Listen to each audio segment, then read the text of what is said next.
Muito boa tarde para você, está no ar o Tarobá Esporte. Hoje é quinta-feira, dia 26 de fevereiro. É muito bom ter a sua companhia. Da mesma forma que é muito bom ter a companhia das pessoas que a gente encontra. Hoje quero começar o Tarobá Esporte mandando alguns abraços aqui. Primeiro para a dona Paulina, diz que não perde o programa. Ela e o seu Lourival, que é também chamado de Caburé. É isso mesmo? Caburé. Também para o Ironi Puccini e o seu Valdemar. Seu Valdemar diz que é amigão aí do Edson Moraes, acompanha. Jogou bola com o Edson Moraes, inclusive, foram pessoas que a gente encontrou. E um nosso abraço também para o pessoal da TV Tarobá de Londrina, para o Júnior Vaz, que ontem acompanhou a classificação do Tubarão na segunda fase da Copa do Brasil. Vitória por 1-0, Londrina então classificado para a próxima fase. Com o apoio da torcida e um público de 3.693 torcedores, o Londrina estreou com uma das equipes mais antigas do Brasil, o Penedense. Com um jogo morno, no final do primeiro tempo, entrada dura em Rafael Monteiro na grande área. Pênalti para o Tubarão. Bruno Santos cobrou e estufou a rede. 1-0 Londrina e festa da torcida.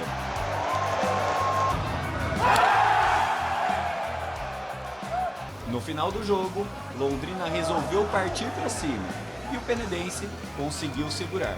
Mas o placar não saiu disso. Londrina 1, Penedense 0.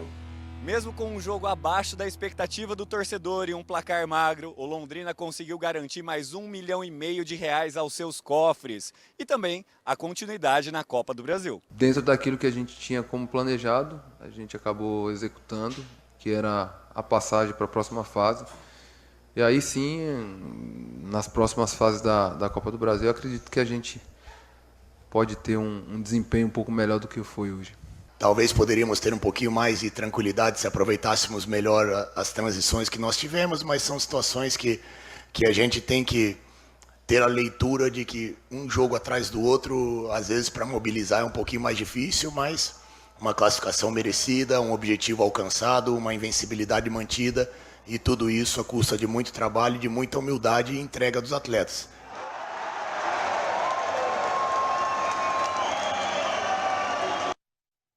Londrina, que sábado faz o jogo de ida da decisão do Campeonato Paranaense contra o Operário. Ainda falando de Copa do Brasil, ontem também teve a estreia do Cianorte, só que o Leão do Vale do Ivaí não teve o mesmo desempenho. O Cianorte perdeu para o Anápolis por 3-1, ou seja, só fez essa partida, está eliminado da Copa do Brasil. O Cianorte que também tem Série D do Campeonato Brasileiro no calendário desse ano. Alguns outros jogos importantes em termos de Copa do Brasil, por exemplo, o Novo Horizontino, que é semifinalista do Campeonato Paulista, vai enfrentar o Corinthians no sábado, fez 4-0 sobre o Nacional do Amazonas, garantindo a classificação. Destaque também ontem para a vitória do Uberlândia sobre o Retrô por 2-1, Retrô de Pernambuco, ou seja, o Uberlândia vai ser o adversário do Maringá na terceira fase da Copa do Brasil. E da Copa do Brasil, vamos para o Campeonato Brasileiro. Ontem teve bola rolando também, com 6 jogos pela quarta rodada. Destaque para Palmeiras e São Paulo, que jogam no domingo pelo Paulistão, mas hoje são os líderes do Brasileirão.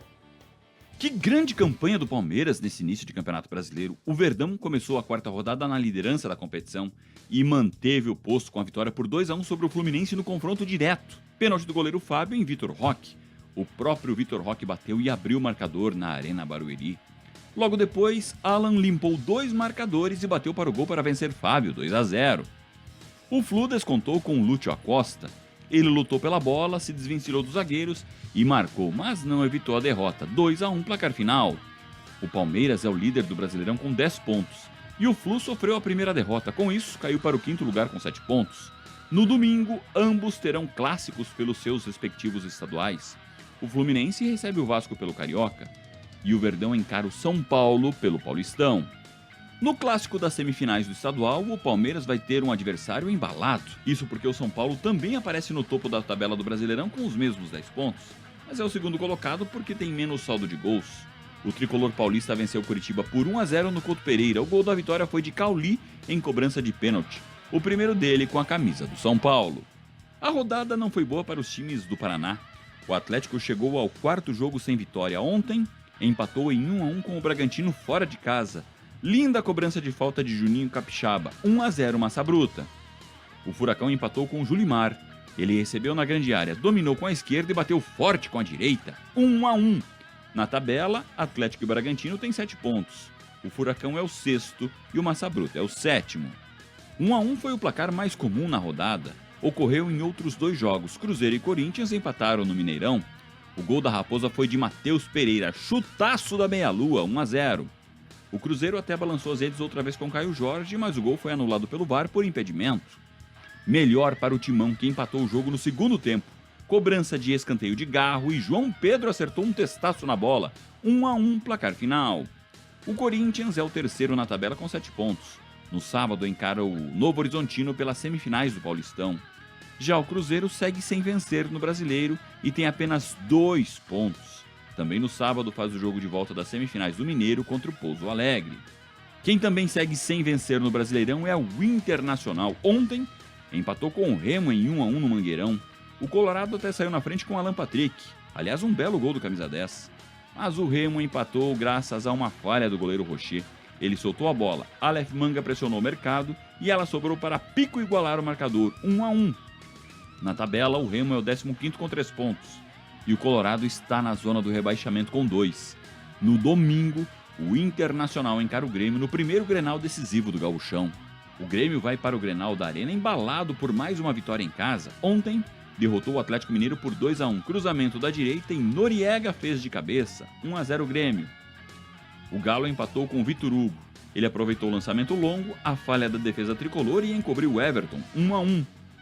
Mas o cascavelense Marlon acertou um lindo chute de fora da área e garantiu a segunda vitória do Grêmio no Brasileirão. Na tabela, o tricolor é o 8º com 6 e o Galo segue sem vencer.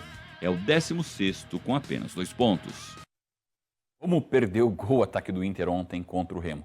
Só para concluir o assunto do Campeonato Brasileiro, hoje tem sequência da 4ª rodada com jogo, um confronto direto lá embaixo na tabela entre Santos e Vasco, os dois com 1 pontinho, jogam às 7 da noite então na Vila Belmiro. Lembrando que essa 4ª rodada fica pendente, porque Flamengo, Bahia e Botafogo têm outros compromissos essa semana, então a rodada fica incompleta. Daqui a pouco eu volto a falar de futebol, mas antes eu quero falar para vocês, está pensando em começar o ano com um carro novo? A hora certa está chegando, estou falando da Feira Auto, que é a maior feira de seminovos do Paraná. Começa, inclusive, amanhã, dia 27, a partir das 9 horas até as 7 da noite, lá no Centro de Convenções e Eventos. Essa feira segue no sábado, no mesmo horário, e termina no domingo, dia 1º de março. Então, programação toda da Feira Auto no Centro de Convenções e Eventos de Cascavel. Vá lá, escolha o seu carro novo com condições exclusivas para essa feira. Depois do intervalo, no Tarobá Esporte, tem a reapresentação do elenco do Cascavel. Vamos falar de Libertadores da América, de Recopa Sul-Americana, enfim, assuntos para daqui a pouquinho aqui no Tarobá Esporte.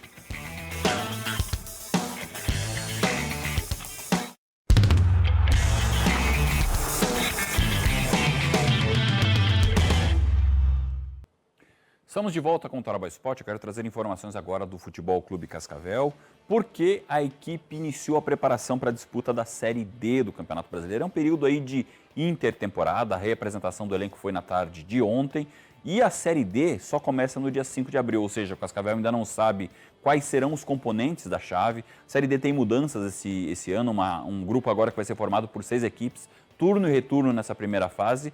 Então, o Cascavel aguarda a definição dos adversários dessa primeira fase para saber a programação correta da Série D. Até lá, então, a expectativa da torcida é que o time se reforce em relação à campanha do Campeonato Paranaense, até porque o Cascavel brigou contra o rebaixamento, teve aquele jogo contra o Andraus, aquelas 2 partidas em que manteve a permanência na elite. O Cascavel teve uma deficiência no Campeonato Paranaense, foi a escassez de gols. Foram apenas 8 gols em 8 jogos, 5 deles na primeira fase, ou seja, foi obrigado a disputar o Torneio da Morte. O certo é que o Cascavel segue sob o comando do técnico César Bueno, ele que assumiu o clube ainda no fim do ano passado, na Série D do ano passado, e agora inicia a programação, a preparação para a Série D desse ano. César Bueno falou em reforços e também falou que vai tentar corrigir essa falha ofensiva que o time teve no Campeonato Paranaense. Agora nós temos um novo desafio, que é o Brasileiro da Série D, que na verdade é o nosso grande objetivo do ano. Tivemos as experiências que nós passamos agora no estadual e com isso agora vamos ter algumas contratações, né? Alguma pequena reformulação dentro do grupo E a gente espera agora nesse brasileiro, com mais tempo até para fazer os treinamentos, a gente consiga ser um pouquinho mais efetivo com o nosso volume de jogo ofensivo que a gente teve dentro do Paranaense.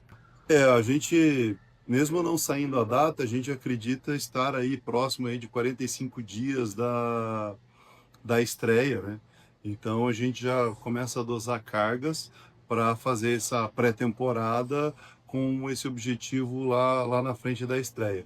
Um campeonato onde a primeira fase já é classificatória, então nós não podemos em nenhum momento abrir mão de jogo. Então desde o momento da estreia vai ser uma grande final para nós. Próximos dias, mais informações a respeito do Cascavel, que se prepara para a Série D. Deixa eu dar um pulo agora na Libertadores da América, porque ontem dois brasileiros jogaram pela fase prévia. O Botafogo conseguiu avançar, o Fogão fez 2-0 no Nacional Potosí da Bolívia, avançou, agora vai enfrentar o Barcelona de Guayaquil na terceira fase, ainda a fase prévia da Libertadores da América antes da fase de grupo. Já o Bahia não teve a mesma sorte, o Bahia venceu o O'Higgins do Chile por 2-1 na partida de volta, só que essa decisão foi para os pênaltis. Bahia do Rogério Ceni eliminado nas penalidades máximas. O Bahia agora teve a 10ª eliminação de time brasileiro na fase prévia da Libertadores da América. Ou seja, então agora o Bahia volta a atenção para o Bahia, para o Campeonato Baiano e também para o Campeonato Brasileiro. Ainda falando de futebol internacional, hoje tem o jogo do Flamengo, é o jogo de volta da Recopa Sul-Americana, 9h30 da noite, contra o Lanús, da Argentina. O Flamengo também perdeu o jogo de ida por 1-0, precisa de uma vitória por 2 gols de diferença para conquistar o título da Recopa Sul-Americana. Duas informações bem rapidinhas. A primeira delas é que o Cascavel Futsal anunciou o Giovani, reforço que jogou no Foz Cataratas ano passado, vai integrar a equipe agora na temporada de 2026. Destaques do Cascavel Futsal no Tarobá Esporte de amanhã, porque sábado tem amistoso contra o Manuel Ribas. E para fechar o Tarobá Esporte de hoje, deixa eu mostrar essa fotinha aqui, que é da gurizada do time Sub-13 da Associação Atlética Comercial. Eles estiveram no último fim de semana lá em Foz do Iguaçu. Eles foram receber um prêmio de uma competição que eles venceram a NFP o ano passado, nós mostramos aqui no Tarobá Esporte, só que eles voltaram para receber a premiação, disputaram outra competição lá no ginásio Costa Cavalcante em Foz do Iguaçu e foram campeões. Então parabéns aos meninos do Magrão e do professor Diego, campeões em mais uma competição lá em Foz do Iguaçu. Gente, vou ficando por aqui, vou passar agora a bola para o Zé Luiz, o Batatinha, que vem aí o tempo quente. Batatinha que inclusive está vivendo São Paulo e Curitiba pelo Brasileirão, lá na capital do estado. Grande abraço, amanhã eu volto 12h45.